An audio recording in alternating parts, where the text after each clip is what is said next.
Ayan, nagkakaagawan. Pag mag-aaway pa yan, halimbawa, hawak ng isa tapos dalawa silang may hawak. Ayan, ito, rekto. Rekto. Sa sobrang kakilala ko, sa sobrang kabisado ko na, ilaya pa nga yun, no? Kahit poste lang, alam ko na eh. Yan, ilaya yun. What's up mga kayon? Welcome back pa rin syempre dito lang sa Joe Malone TV. Tunay na balita, walang kinakampihan, sumasalamin sa katotohanan lamang. Hi sa lahat ng viewers ni Joe Malone TV ha. Oh, please subscribe and click the notification button ha. God first. Aha. Come on, maginaw.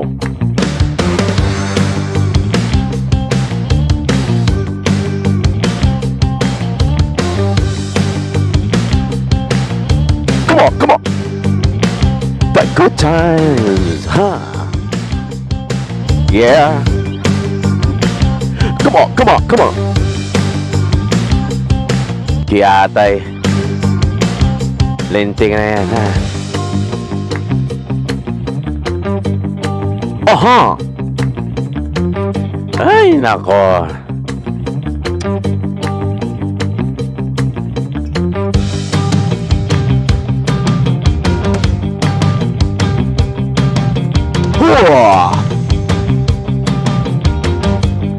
Ay.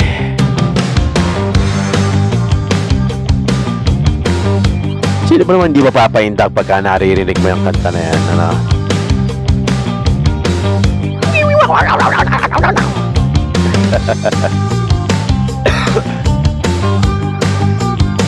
Come on. Sige na, baby. Alright. Yeah. Pasok na mga suki, ha. Pasok na, ha.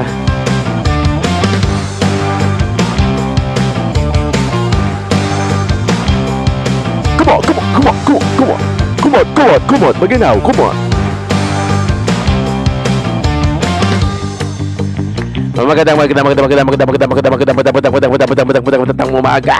Ay, hapon na pala hapon sa inyong lahat mga kayon, mga viewers natin dito sa Joe Malone TV. Today is October 23, Wednesday, alas 2 sa akin.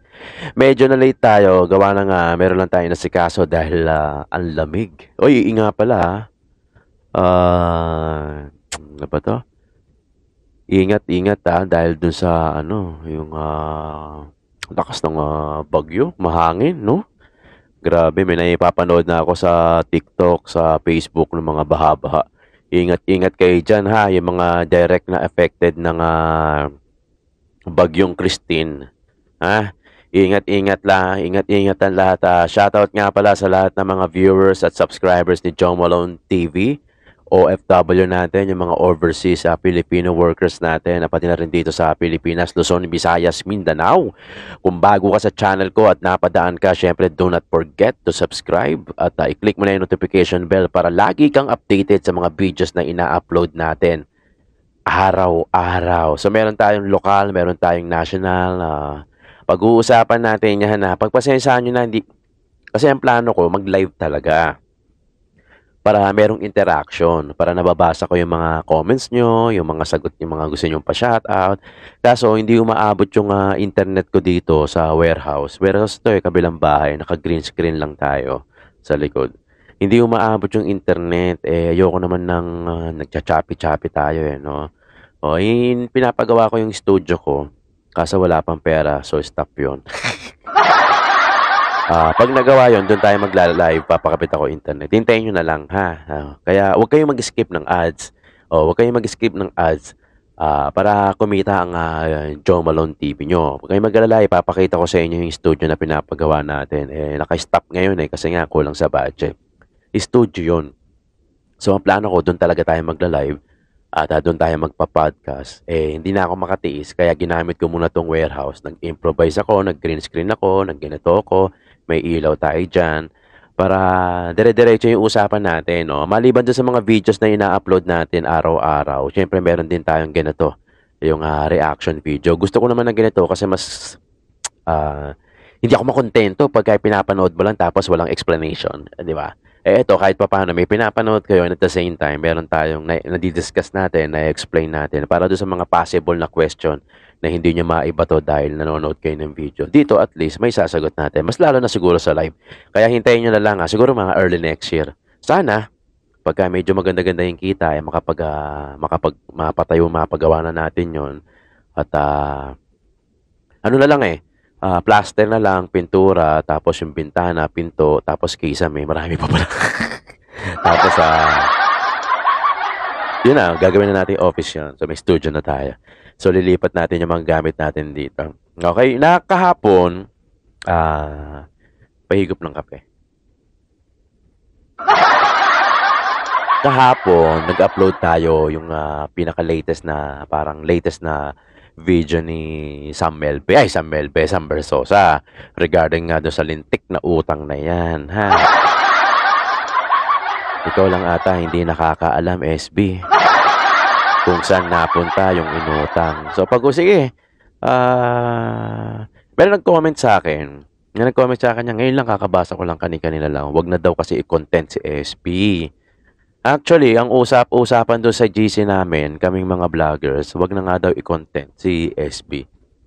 Para wag na sumikat. May point naman. Pero kasi, ang point ko kasi doon, kung hindi namin gagawin to, nobody will. 'Di ba? Kung hindi namin gagawin na ipagtanggol si Yorme doon sa mga tumitira sa kanya, sinong gagawa? Eh kami lang ang inaasahan ni Yorme pagdating sa SOCMED. Wala namang kaming Andrew E. 'Di ba? Hindi naman nagbabayad si Yorme sa mga influencer na pwedeng mag-ano sa kanya. As far as I know, ha? Eh kasi 'di ba, sa kabila si Andrew E, sila Pio Balbuena, o yun ang mga katapat namin. Mga yun kami, di hamak na mga vlogger lang na walang bayad, na talagang suportang natural lang para kay Yorme Isko Moreno. So, yun ang mga katapat namin. So, kung hindi namin gagawin to, hindi namin pagtatanggol sa Yorme, sino ang gagawa? Habang maghihintay na lang tayo na sila kumikilos, naninira, tinatadtad nila si Yorme sa social media. Tapos kami, since na ayaw namin na pasikatin sila, hindi naman talaga sila sikat, hindi namin sila kukontent. Parang, minsan, kakagat ka rin kahit konti, di ba? Huwag mo lang lungungunyain. Kumbaga, kakagat ka rin. Di ba? Kumbaga, papakitaan mo din. Don't mess with Joe Malone TV, ha? Shoutout nga pala, ha? May nagpadala sa atin ng Gcash, nakaka-chat ko kahapon. So, si Donald D pala yun. Hello, sir. At least nasabi mo na ikaw pala yan para at least ma-address kita kung sir man o ma'am. So Donald, so meaning sir. Thank you, sir, sa pakape mo. Thank you so much. Pag gusto nyo mag-donate ng pangkape through Gcash, nandiyan po yung number natin. Tapos lagyan nyo lang ng message. May message dyan eh. Tapos lagyan nyo lang kung gusto nyo magpa-shoutout. Diba? Pangkape lang yan, pangkape. Kahapon din may nagpadala. Thank you, ha. Thank you, nakahapon. Pang-kape. Thank you, salamat. Nakalimutan ko yung pangalan eh, ha. Thank you so much kay Ma'am Melcy. Shoutout sa inyo dyan. Kay Pyromel at pati na rin kay Ma'am Janet sa Hong Kong. Thank you so much, ha. Maraming salamat. May maipadala man kayo, walang problema sa akin yan. Isa-shoutout ko pa rin kayo. Kasi sa akin lang naman, pangkape lang naman. Saka pambintana. Pampintana, pampinto, pangkisame. Regarding, patulan na natin yan. Total, issue naman yan. Yan naman ang pilit na binupol nyo. Kaya Yorme Isko Moreno, dahil yan lang naman yung naiisip nyo maipukol, tapos kulang-kulang pa. Parang hindi nyo pa nagawa yung homework nyo.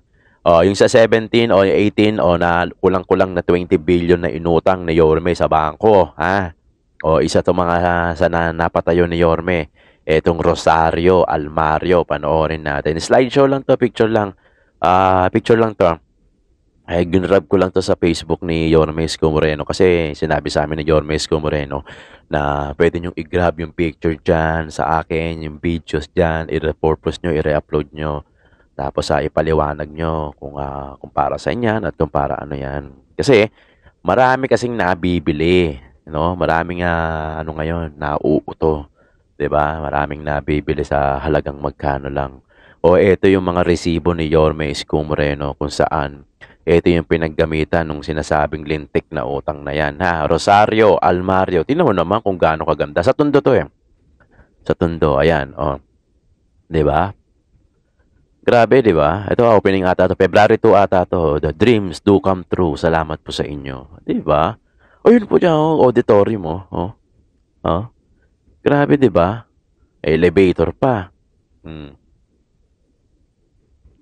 Yan, Dr. Almario, Almario Elementary School. Grabe, ang ganda, di ba? Tingnan mo yung upuan, Ay, nako. So, dyan napunta yung ibang pera. Ito naman, ito yung sa sa Sampaloc naman to. Hindi Alfred ako ng Alfred. Dr. Alejandro Albert School sa sa Sampaloc area to. Tingnan mo kung gaano, ilang basketball court dyan, dalawa, tapos soccer field pala to. Ayan, Alejandro Albert Elementary School. Oh, di ba? Gaano kaganda? Dalawa lang to dalawa pa lang to, wala pa dyan yung Manila Science. Manila Science, wala pa din dyan yung housing infrastructure ni Yorme. Tulad ng Baseco Community. Phase 1 pa lang kasi nabitin yung Baseco Community. Noon pa lang, usap-usapan kasi yung Baseco Community magkakaroon ng Phase 2. Kaso nga, tumakbo nga si Yorme sa presidency.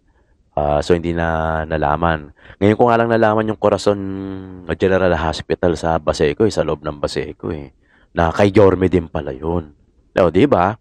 So, kung mananalo si Yorme, I assume na baka ituloy niya yung phase 2 sa Baseco Community. So, antabayanan nyo yan dito sa channel natin. Lalabas naman tayo. So, wala pa dyan yung Baseco Community, Condominium 1 and 2. Yung San Sebastian Residences. May parang marami pa.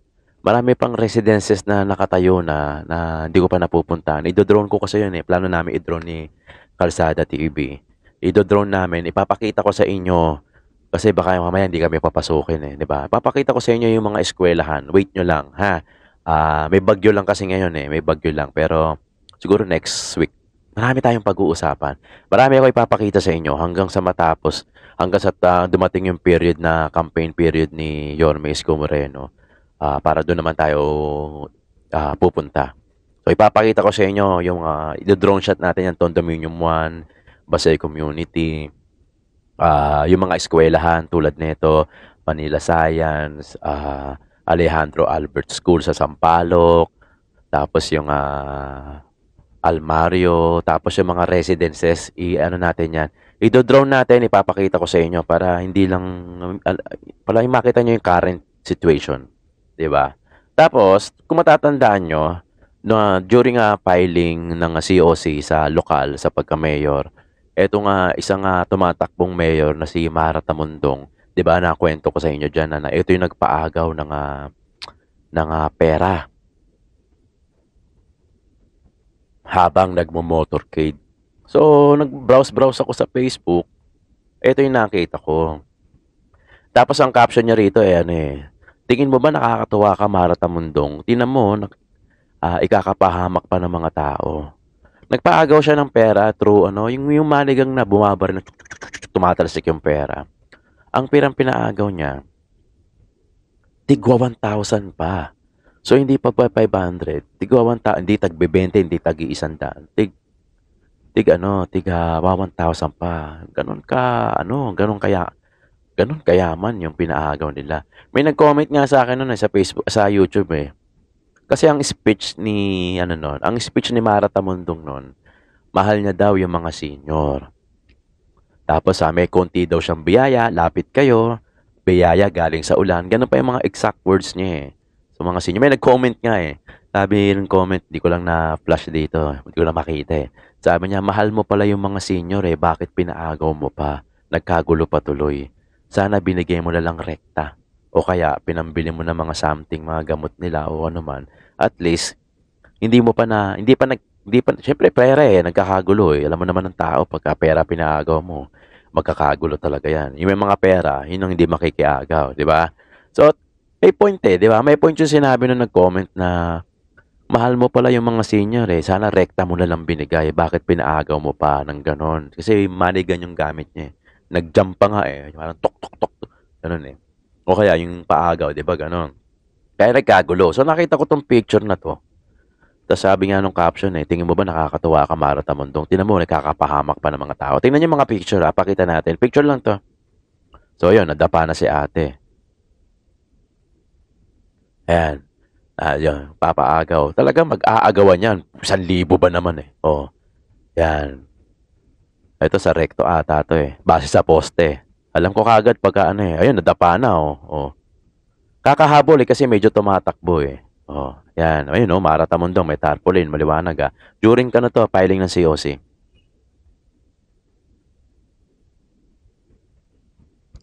Ayan, syempre magkakagulo yan. Sino ba naman hindi magkakagulo sa 1,000? Eh, no? Ayan, nagkakaagawan. Pag mag-aaway pa yan, halimbawa, hawak mo ng isa, tapos dalawa silang may hawak. Ayan, no? Ito, recto. Oh, recto. Sa sobrang kakilala ko, sa sobrang kabisado ko na, Ilaya pa nga yun, no? Kahit poste lang, alam ko na eh. Yan, Ilaya yun eh. Oh, ayan, no? Nagkakaagawan. Bakit mag-aagawan? Ayan, no? Eh, syempre, 1,000 ba naman yung pinapaagaw mo eh. Baka magpatayan pa nga yan eh. Ayan, no? Ito, Abinida to, hindi ako nagkakamali. Recto, recto, recto. Ayan, no? Pag dalawa kayong nakahawak sa 1,000, naku, ewan ko na lang. Ayan yung tarpaulin, no? Marta Mondong. Oh, yan. Ayan yung last na pala. So, eto, during filing ng COC ito, nagpaagaw ng 1,000 si Ma. Meron akong vlog dyan. Meron akong reaction video dyan regarding that. Alam mo, pag wala ka talagang maibigay na plataforma o baguhan ka, talagang ang unang step mo parang ano eh, ayuda eh, no? Kasi syempre wala ka pa naman, walang resibo, unlike ni Yorme. Hindi na kailangan magpaagaw ng pera, hindi na kailangan magbayad ng mga content creator o influencer kasi may resibo na eh, may napatunayan na. Wala na siyang dapat sabihin pa, di ba? Ang sinasabi lang niya, yaan nyo. Pagka-amay-awa ang Diyos, pag ako nanalo. Ganyan, ganun lang siya. Wala siya talaga niya kailangan ng na mabulaklak na salita o mapalabok na salita. Kasi, gaya nga ng sinabi niya, hindi mo kahapon, di ba? Hindi na kailangan ng Manilenyo na statistics dahil alam na namin. Alam na ng Manilenyo. Kaso, may mga ilan talagang tao o ilang Manilenyo na nakukuha o nasisilaw sa kakarampot na halaga. Di ba? 1,000, sige, delata, ayuda, sige, bigas. Alam ko makakailang araw din na survive yan para sa inyo. Pero kasi yung pinag-uusapan natin dito yung long term eh, yung panghabaan eh. 'Di ba? Sana wag tayong maging selfish. Minsan may nakausap nga ako dito eh, may nakausap nga akong vendor sa Paco. May nakausap akong vendor sa Paco, gusto raw niyang iboto si ganito kasi nga gusto niya makabalik sila sa pwesto sa Paco. Kasi daw si Isko tinanggal daw sila. Yung kalye na yon, mabuhay lane yun. So talagang tatanggalin sila doon. Talagang kasi ang thinking ng ganito eh, 'di ba? Ang thinking ng isang mabuti o magaling na liderato, na leader. Ang pang thinking pangkalahatan eh, 'di ba?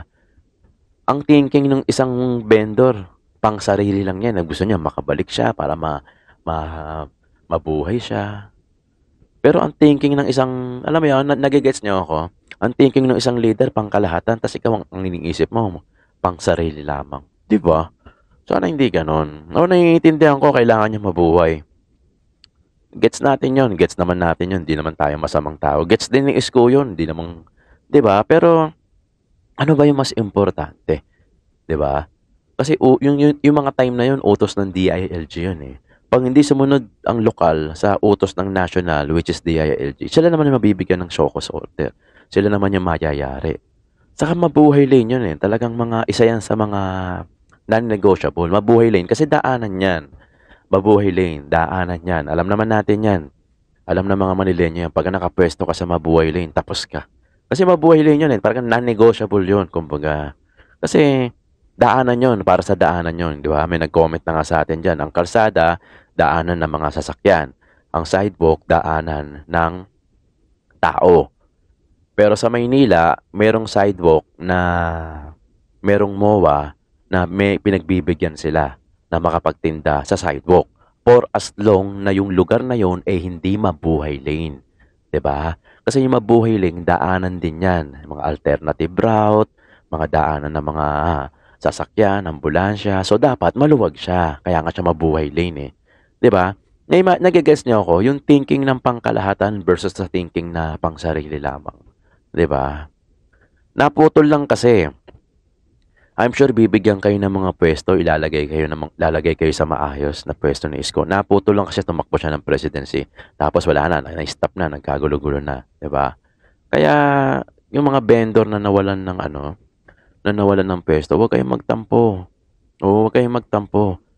Kasi pwede naman kayo, madiskarte naman tayong Pinoy eh. Pwede naman kayo dumiskarte ng kung paano kayo kikita uli. Or yung mga lihitimo naman, yung mga lihitimong vendor naman ng Maynila, kakausapin naman kayo ni Yorme. Nagkataon lang na nabitin tayo. Tapos tatandaan nyo, pandemic days ang termino ni Isko.